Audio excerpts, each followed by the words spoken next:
funcionamento. Isto é, se você remove uma peça, então perde a funcionalidade desse sistema.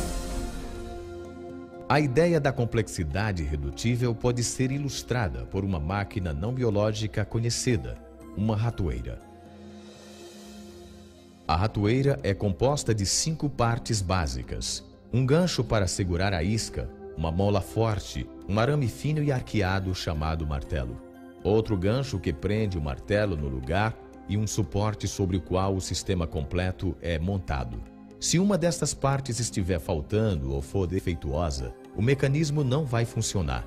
Todos os componentes deste sistema irredutível complexo devem estar presentes de modo simultâneo para que a máquina possa desempenhar sua função: pegar o rato.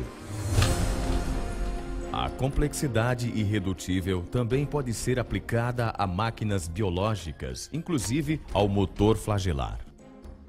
No final das contas, há cerca de 40 partes diferentes de proteínas que são necessárias ao funcionamento desta máquina, e se uma delas estiver faltando, então você tem um flagelo que não funciona porque o gancho está faltando, ou o eixo, ou seja o que for, ou nem mesmo se liga à célula. Em termos evolucionários, é preciso ser capaz de explicar como se pode montar este sistema gradualmente, quando não há função, até que se tenha todas as partes no lugar.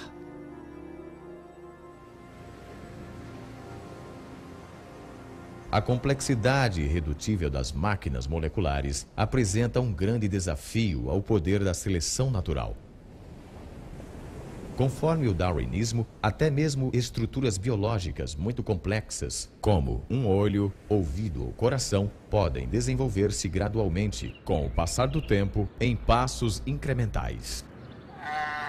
Mesmo assim, a seleção natural só pode ser bem-sucedida se estes acasos genéticos aleatórios oferecerem alguma vantagem ao organismo em evolução.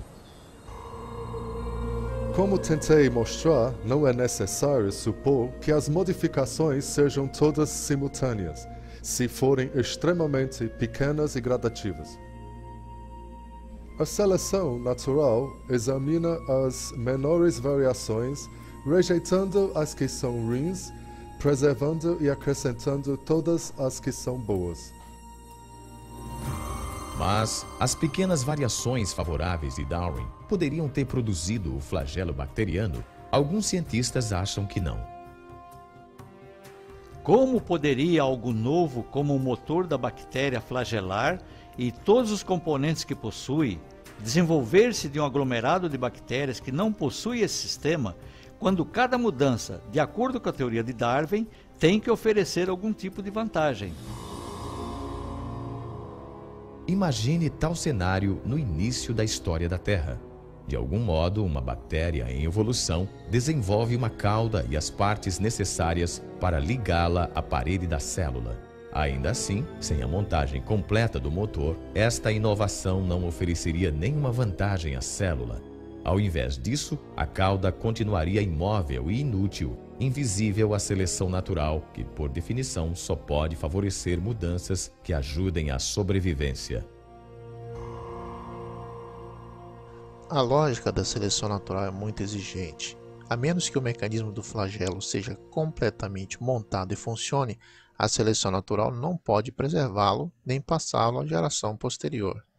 O que é importante sobre a seleção natural é que ela escolhe apenas vantagens funcionais. Na maioria dos casos, a seleção natural elimina as coisas sem função ou cuja função prejudique o organismo. Assim, se houver uma bactéria com cauda que não funciona como flagelo, as chances são de que a seleção natural a elimine. O único modo de se escolher um flagelo é ter um que funcione, e isto significa que se tenha todas as partes do motor bem do início. Sendo assim, a seleção natural não pode lhe dar o flagelo bacteriano. Ela apenas funciona após o flagelo já estar funcionando. Em 1996, Michael Behe publicou um livro intitulado A Caixa Preta de Darwin.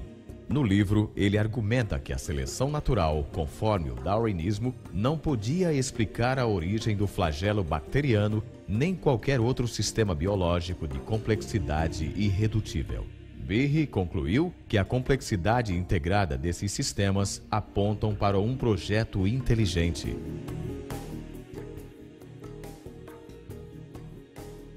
A caixa preta de Darwin criou uma controvérsia imediata. Mais de 75 publicações revisaram o livro. Alguns cientistas elogiaram a obra de Behe, ao passo que outros a descartaram como não científica e motivada pela religião. Alguns insistiam também que ele subestimara o poder da seleção natural. Argumentavam que o motor flagelar poderia ter sido criado com partes de outras máquinas moleculares mais simples, como esta bomba celular.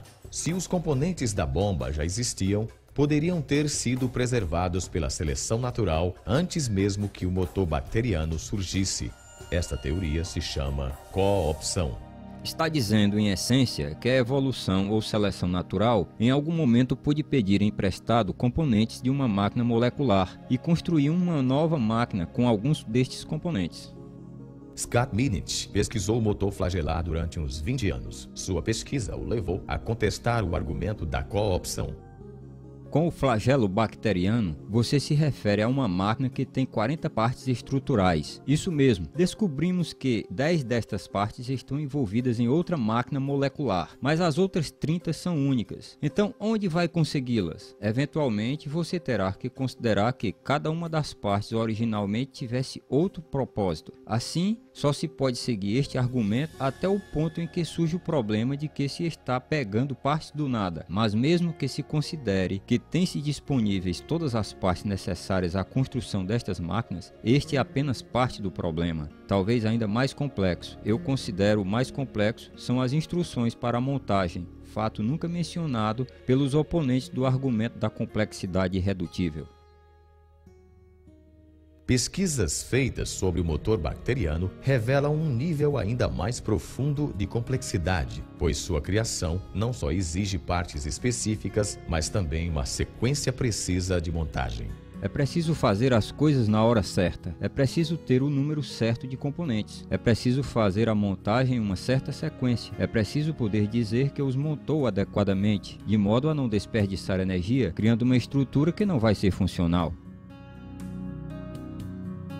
Construir uma máquina molecular se compara à construção de uma casa, seguindo uma planta detalhada e uma ordem de construção.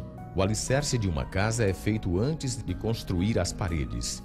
O encanamento e as instalações elétricas são instalados antes de rebocar as paredes. As janelas precisam estar no lugar antes que se coloque a pedra do parapeito, e as telhas só podem ser colocadas depois da estrutura para o telhado. A mesma coisa acontece na criação de um motor flagelar. Esta estrutura é feita de dentro para fora. Conta-se o número de componentes na construção de um anel, da parte fixa do motor, e depois de montado algo diz: tudo bem, não se precisa mais desse componente. Acrescentamos então um eixo, um anel, outro eixo e um cotovelo. Quando o cotovelo chega a certo tamanho e certo grau de curvatura, mais ou menos 90 graus, termina aquele processo e então se começa a acrescentar os componentes para a hélice. Tudo isso é feito numa sequência precisa, exatamente como se constrói uma casa.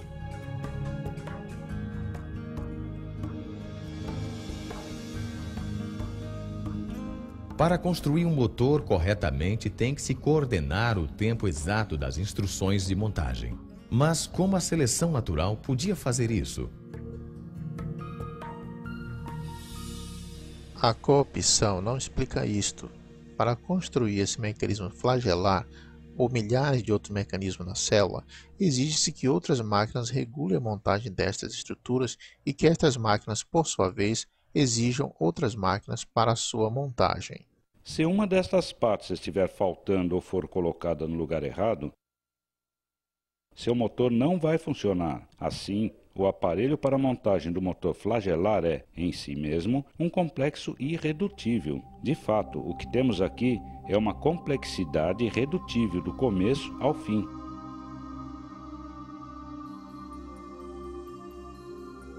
Sabemos muito sobre o flagelo bacteriano, mas ainda temos muito a aprender. Não há explicação